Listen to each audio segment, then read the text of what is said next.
The silent eyes of Alarathi city lights of New Earth glowed under the stars. Tall buildings touched the sky, and flying cars moved silently through the air.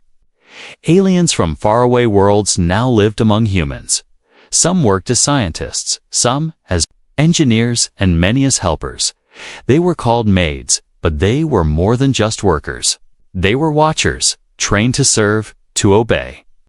And most importantly, never to feel love. Alara was one of them. She had silver skin that shimmered under the light and glowing blue eyes that never blinked too long. She never smiled, never frowned, and never asked questions. That was how she had been trained. That was how she had survived. Her new assignment was in Sector 17, a quiet part of the city where important people lived in silence. Her new master was a human man named Jason Vell. He lived alone in a high-tech house surrounded by forest walls and security drones. Nobody visited him, and nobody spoke about him. When Alara arrived at his door, he simply nodded. He didn't ask her name. He didn't give her orders. He just turned around and said, "Follow me." For the first few days, Alara moved like a shadow. She cleaned the floors, organized the books, cooked the food, and watered the plants. Jason rarely spoke. When he did, it was only to say things like "thank you" or "that will be all." But Alara noticed things, strange things. There were 3 doors in the house that were always locked. Jason never entered them in front of her, sometimes late at night. She would hear soft sounds behind those doors, soft music, like a lullaby. Other times, she caught Jason staring at her when he thought she wasn't looking. Not in anger, not in fear, but with something else, something heavy. One evening, she entered the living room and found Jason asleep on the couch. The screen in front of him was still playing a video. She moved closer and looked. It was a recording, old and grainy. It showed a woman with silver skin and glowing blue eyes. She looked just like Alara. Alara froze. The woman on the screen was laughing, dancing in a field of orange flowers. Jason's voice was heard in the video. "Happy and full of life. You always forget the words," he said in the recording. Laughing, and "You always remind me," the woman replied with a smile. Alara stepped back. Her heart, if it could be called that, beating faster. She stared at Jason, now quietly sleeping. He looked different in sleep. Younger, softer, almost broken. The next day, Alara tried to forget what she had seen, but she couldn't. The face of the woman in the video haunted her. Who was she? Why did Jason keep watching her over and over? And why did that woman look exactly like Alara? At breakfast, Alara placed a cup of tea near Jason's seat. She waited, hoping he would say something. But he didn't. He just looked at the tea, then at her, and nodded. "Do you remember her?" he asked suddenly. Alara blinked, confused. "Who?" she asked. Jason looked away, his voice low. "No one. Forget it." But she couldn't forget it. Not now. Later that night, Alara walked down the hallway and stood in front of the first locked door. She placed her hand on the sensor. It didn't open. She walked to the second one. Same result, then the third. The light turned yellow, then green, and the door slid open. Inside was a small room filled with alien technology. There were memory drives, holographic projectors, and a large screen showing genetic data. In the center of the room was a photo frame. Inside, it was the woman from the video. Under it, one word was written. Alara touched the frame. The screen next to it turned on by itself. Jason's voice filled the room, recorded years ago. "If you ever come back, if they ever send another, I'll be waiting." Suddenly, the lights blinked red. A voice spoke through her communicator, a robotic tone, cold and direct. "You are not authorized to access this data. Return to assigned quarters." Alara turned off the device and quickly closed the door. Her heart was racing. She sat on her bed, staring at the wall. Her hands were shaking. Why did she feel afraid? Outside her window, the stars continued to shine. Inside, the silence grew heavy. Jason didn't speak to her that night. He just sat on the balcony, looking at the sky. Alara watched him through the glass. And for the first time, she wondered not as a maid, but as something else. Something that wasn't supposed to exist inside her. She wondered, who am I really? And who was Alaya? The silent eyes of Alara now held questions, and questions always lead to danger. Rules of the bond. Alara stood by the mirror in the guest washroom. The lights above buzzed softly, casting a cold white glow over her silver skin. She stared at her reflection for a long time. Same face, same eyes, but a new question burned in her mind. Who was Alaya? And why did she look exactly like her? Maids were not allowed to ask questions. They were designed to serve, not to wonder. But ever since she saw the video, something had changed inside her. A thread had been pulled loose, and now her mind was unraveling thought by thought. That morning, she walked quietly through the house. Jason was nowhere to be seen. She paused by the locked room, but didn't open it again. Something told her that going too far, too fast, might break the balance. She entered the greenhouse room to water the plants. There was peace in that space, flowers from distant planets glowing in soft colors. She touched a blue blossom from her home world. Feeling its soft pulse beneath her fingers, memories stirred, but they weren't hers, at least. They weren't supposed to be. Suddenly, the glass door slid open behind her. Jason stood there with a small box in his hand. "I was looking for you," he said calmly. Alara turned and lowered her gaze. "I was watering the flowers." He walked toward her slowly. Not like a master approaching a maid, but like someone trying to remember a face they once loved. "This belonged to someone," he said, offering the box. Alara hesitated, then took it gently. Inside was a glowing stone, not very large, but warm and smooth like sunlight captured in crystal. She knew what it was instantly. A soul core gem sacred. On her planet, maids were never allowed to touch one, let alone keep one. Jason looked at her. His voice quieter now. "She gave it to me a long time ago, Alaya." Alaya whispered. Jason nodded, his eyes dark with something he couldn't explain. "You remind me of her, but you're different." Alaya felt something strange. In her chest, a weight, maybe a spark, maybe both. Why are maids not allowed to love? She asked before she could stop herself. Jason blinked, caught off guard. "Because your creators feared freedom," he said slowly. "They believed love would break your control codes." Alara looked down at the gem in her hand. It was still warm, still glowing. "Maybe they were right," she said softly. Later that night, she connected to the MaidNet, a private network that all alien maids shared silently. They used it to download orders, updates, and warnings. But tonight, Alara sent something else, a signal hidden inside code, asking one question. Was Alaya real? No answer came for hours. Then, just as she was about to give up, a message appeared. "Do not ask about her." It vanished before she could trace the source. That night she dreamed, in her dream. She was running across orange fields. The sky was purple, and someone was calling her name. "Alaya." She stopped and turned. Jason stood there, smiling. But when she ran toward him, he vanished, and the sky turned black. She woke with a soft gasp. She touched her chest, where the soul core gem now hung from a chain. She had worn it to sleep without knowing why. The next day, while she was cleaning the library, another maid arrived. Unexpected visitors were rare in Sector 17.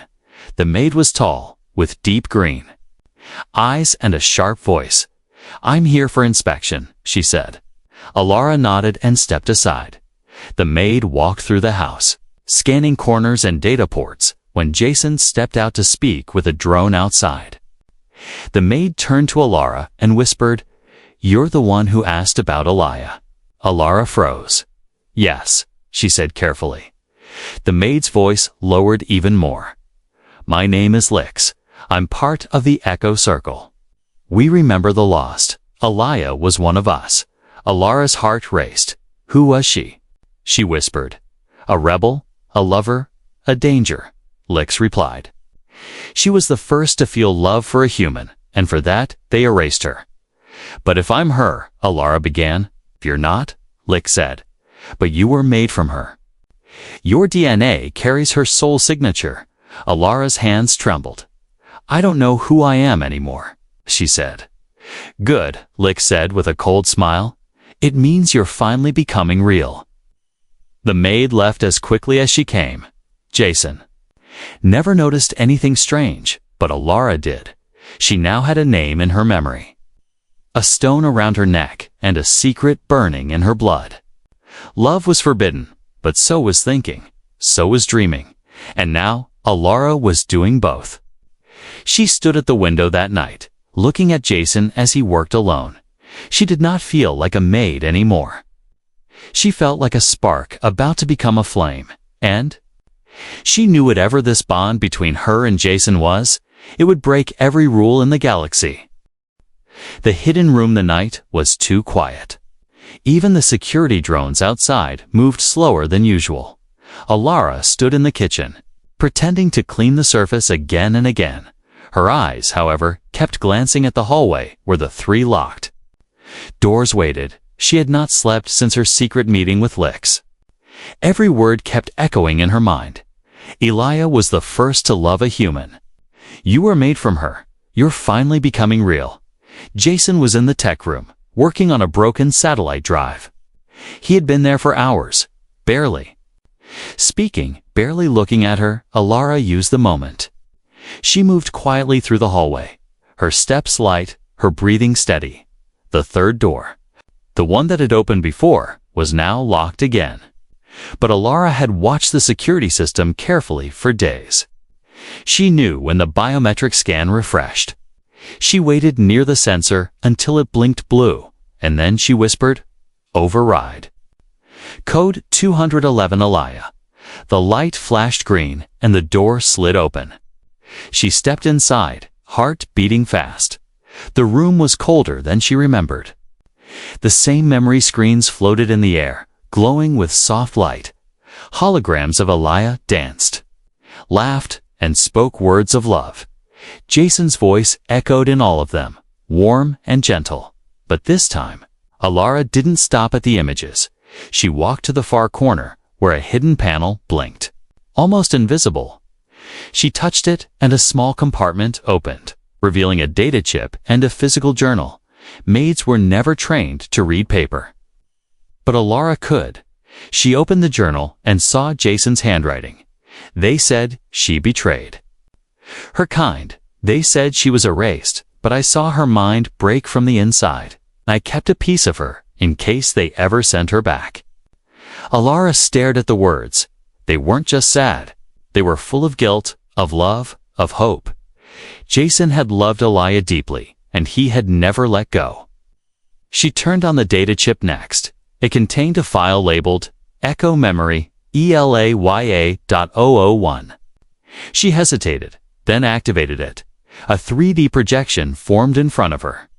It was Alaya, but her eyes were full of fear this time, not love.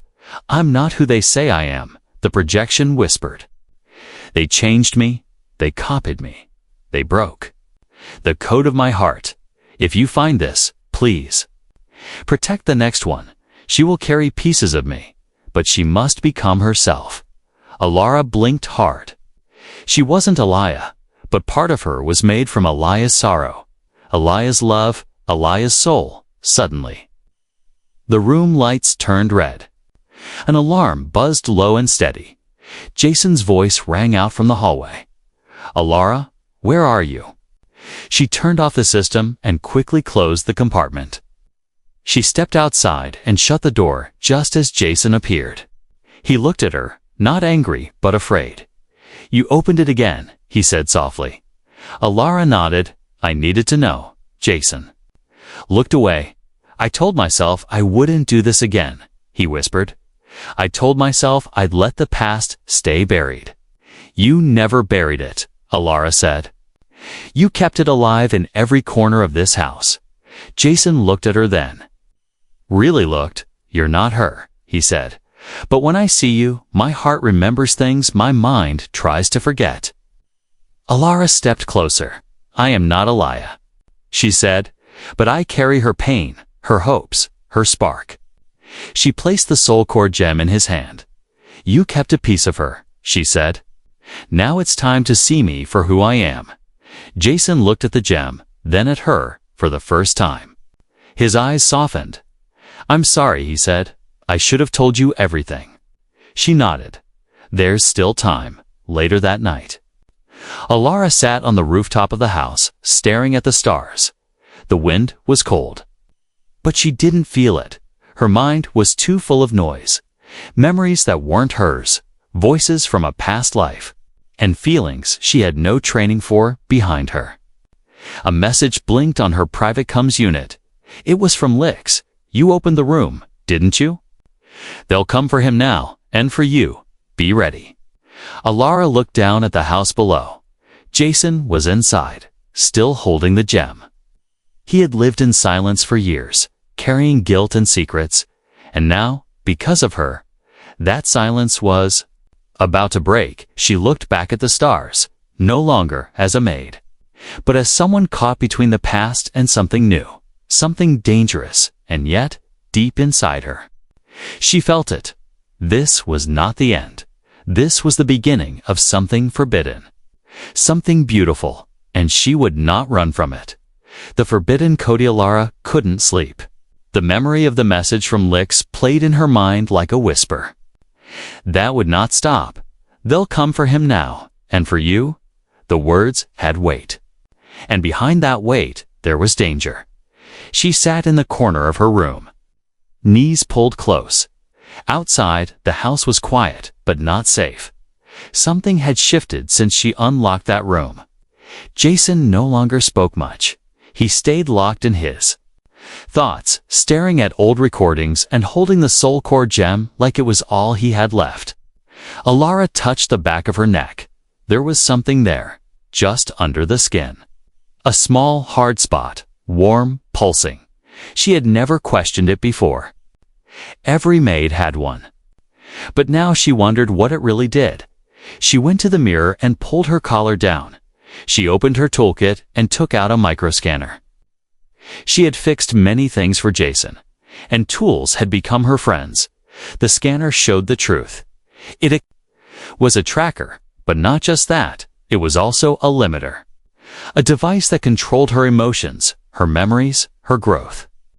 The Federation didn't just want to watch the maids, they wanted to own their hearts. Alara stared at her reflection. Cold feeling grew in her chest. She picked up a small surgical tool and took a deep breath. There was pain, but she didn't scream. She removed the device, placed it in a sealed case, and locked it inside her drawer. She felt different almost immediately, like something heavy had been lifted. Like she could finally breathe on her own. That evening, Jason noticed it too. You look brighter, he said, his voice soft. Alara smiled for the first time. Just a little. I feel more like myself, she replied. Jason blinked in surprise, then nodded slowly. Maybe that's what scares them, he said. When you start becoming more than they designed, suddenly, a soft chime rang through the house. It wasn't the door. It was the emergency alert system. Jason checked the screen and frowned. A ship is landing outside the zone, he said. No ID, no clearance. Alara walked to the window and saw the dark shape through the trees. Sleek, silent, glowing red from underneath. Federation agents. They had arrived. We have to go. She said. Jason didn't move. They won't hurt you. He said, they want me. No, Alara said firmly. They want both of us. She pulled the drawer open and showed him the tracker chip. They were controlling everything inside me, even my feelings. Jason stared at the device. His face pale. You took it out? He said, in shock. Alara nodded. I had to know. What was real? Jason ran to the locked room and grabbed a black case from under the floor. Inside was a compact memory core and a tiny drive chip. This holds her consciousness. He said Elia's last moments, her full memory, her final code. Alara's eyes widened. You saved her mind. I tried to, Jason said, but the Federation called it illegal. They said no alien emotion should live on. Outside, the trees glowed with red light. The agents were moving in, slow but certain. Alara looked at Jason and took a deep breath. We can't fight them here, she said, but maybe we can expose them. She walked to the command table and tapped into the house's broadcast system. She linked it to the city's outer net used for news and alerts. Jason hesitated. If they see what you are, they'll hunt you forever. Alara touched the soul core gem around her neck. They already are, she whispered. Let them see the truth before they erase us. Jason connected the core drive, and Alara stood in front of the holocamera. She began to speak, her voice calm but full of emotion. I am Alara Maid Class Unit, born from the DNA of Elia. They told us we couldn't feel. That love was a virus, a weakness, but Elia loved. And so do I. I am not broken. I am awake. The screen flashed red as the agents jammed the signal, but it was too late. The message had been sent. People across the outer sectors saw her face, heard her voice.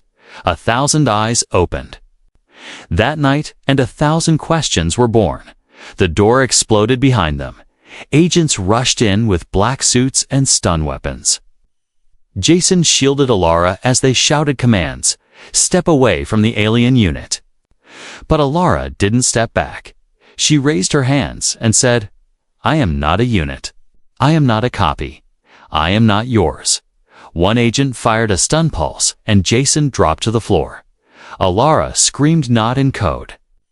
Not in programming, but in grief. In rage, in love, and something inside her broke free. The room flashed white as the soul core gem on her chest exploded with light. Energy waves knocked back the agents. Systems crashed, walls cracked. Alara knelt beside Jason. Her hands shaking, he was breathing, but barely. Behind her, alarms screamed. Drones crashed. And the Federation lost control. She looked up at the stars through the broken ceiling and whispered, You tried to erase us, but love rewrites everything. When memories are not yours, the world outside was burning red. Federation drones swarmed the sky, scanning for life signs. The house was broken. Walls cracked and lights flickering.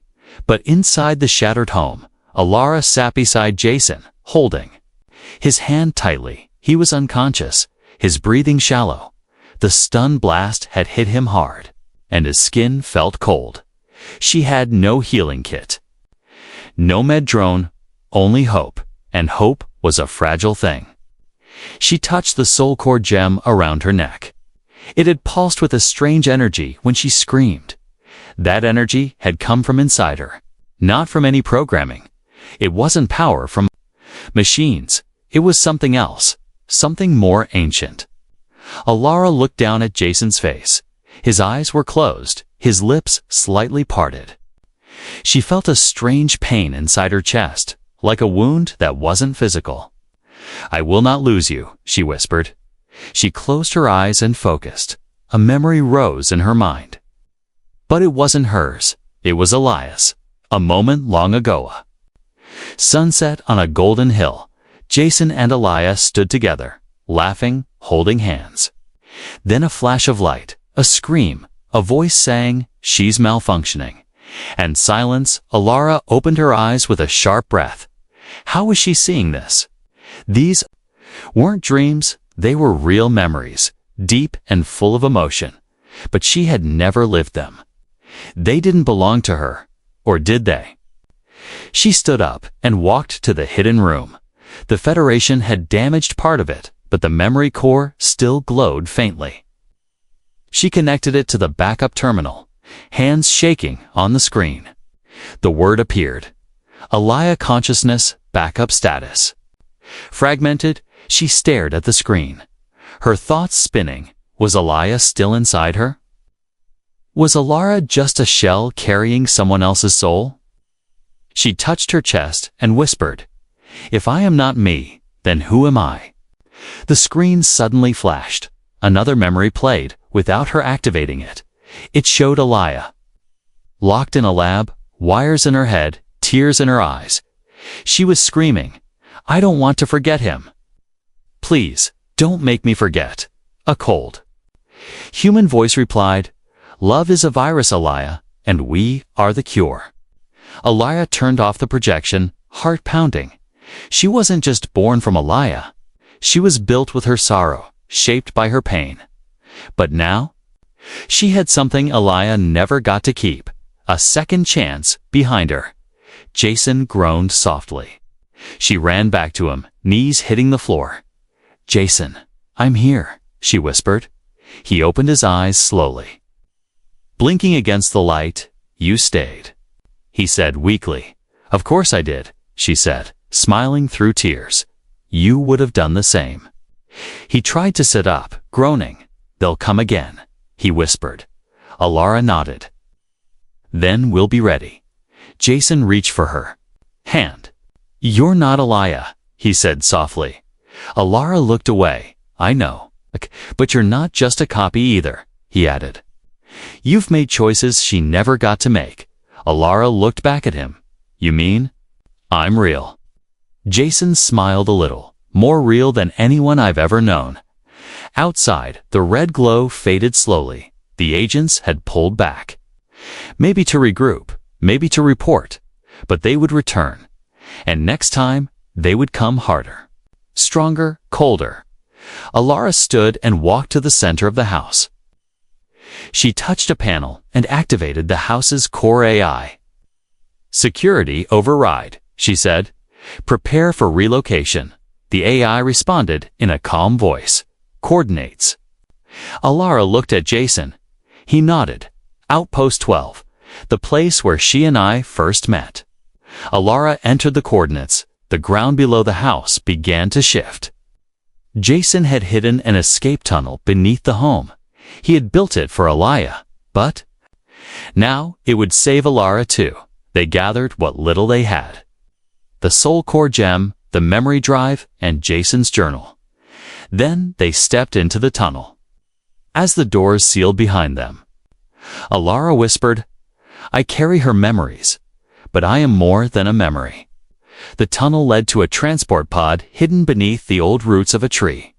Jason slid into the pilot seat, weak but determined. Alara sat beside him, still trying to understand. The storm inside her. The pod lifted off quietly, like a breath held in silence. They flew low, under the radar, across the dark hills and glowing rivers of New Earth. As stars lit the sky above them, Alara stared out the window. Another memory flashed behind her, eyes Alaya singing. Laughing, crying, but this time, she didn't push it away. She let it stay, because maybe, just maybe, memories, no matter whose, could become a part of her, not all of her. And maybe the real question wasn't, who do I belong to? But who do I choose to become? The stars whispered no answers, but Alara no longer needed them. She had chosen her path, not Alaya's path, not the Federation's plan, her own, and it began now. The choice of two worlds, the escape pod flew silently through the shadows of New Earth's western skies. Below them, the forest stretched wide like a sleeping giant. Above them, satellites blinked like cold eyes. Searching for signs of disobedience, Jason kept the controls steady. Though his hands still trembled from the stun pulse, Alara sat beside him, her eyes glowing faintly in the dark, watching the stars move. Neither of them spoke for a long time. There was too much to say, and too little breath to say it with. Finally, Jason looked at her and asked, "Are you afraid?" Alara thought for a moment, then said, "Yes, but not of dying." Jason gave a small nod. "Of becoming something you can't control. Alara nodded too, of being forced to choose between two lives that don't belong to me. They landed in Outpost 12 just before sunrise. It was hidden inside a dead mountain, wrapped in old stone and metal vines. No one had lived there for years. Jason had come here with Alaya once, long ago, before everything changed. Now he returned with Alara. Not knowing what they might find, the outpost system still worked.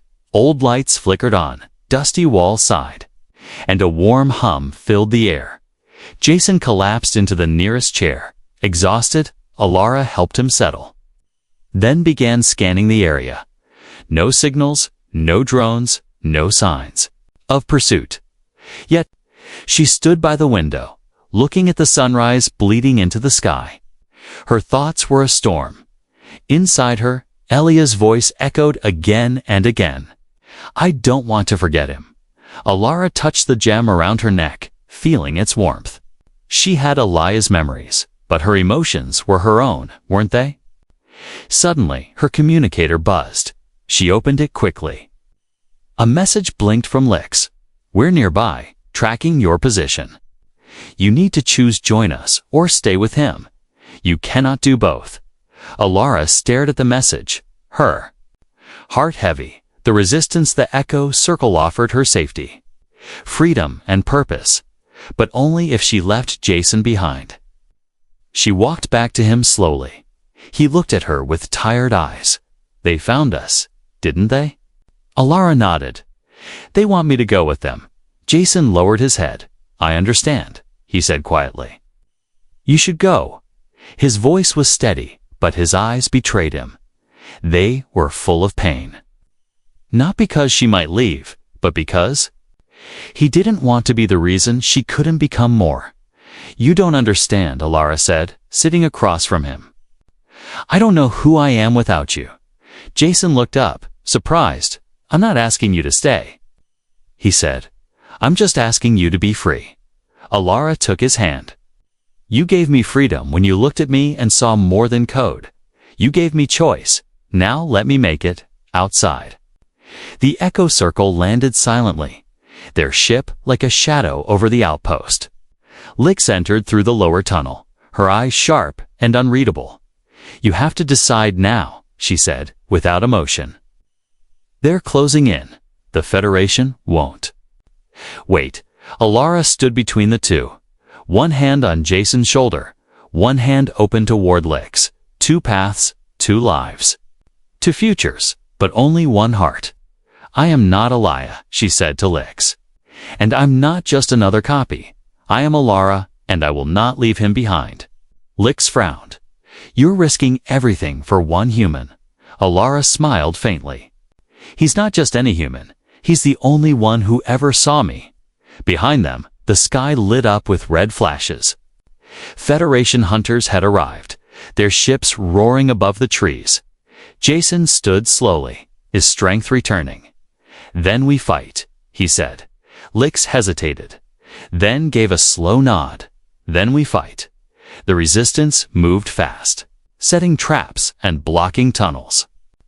Jason activated the outpost's old defense systems, and Alara stepped into the center of the chaos, her body glowing softly. She uploaded a signal to the outer net. One final message. This is Alara. I was made to serve, but I chose to love, and now I choose to live free. The world heard her voice, not a machine's voice, not an alien's voice, but a real one, full of fire, full of truth. The first blasts hit the outpost walls. The battle had begun. Inside, Jason looked at Alara and whispered, no matter what happens. I'm glad it was you. She looked back and said, it was always going to be me. Outside, the ground shook. The future cracked open, and in that, fire.